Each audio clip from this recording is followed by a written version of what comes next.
যেসব পোলারা সিগারেট খায় এদের ছেলে ছেলে লাগে, কিন্তু যেসব পোলারা সিগারেট খায় না তাদের লাগে যে একটা বেড়ি। কারণ ছেলেরা হবে ছেলেদের মতো, ছেলেরা যদি সিগারেট খায় তাহলে লাগে যে না, ছেলেটার ভাব আছে আর ছেলেটাকে ছেলের মতোই লাগে। কিন্তু আপনি যদি ছেলে হয়ে যদি সিগারেট জিনিসটা না খান তাহলে তো আপনার পোলার মতো লাগতেছে না।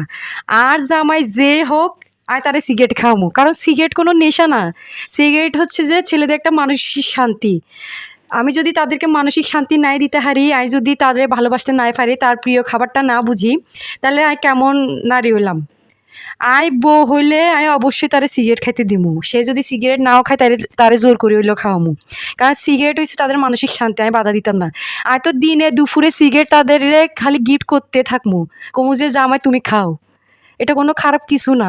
আনগো হাদিসে আছে ওই নেশা যেরকম বোতলে টাইপের নেশাগুলো করলে নামাজ কালাম হইতো না।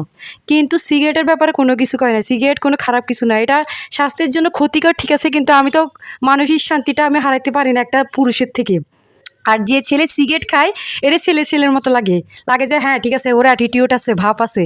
কিন্তু যে সিগারেট খায় না ওরা তো পুরো বেডির মতো লাগে, মনে হচ্ছে স্বয়ং একটা মেয়ে, মানে আমাদের মতো।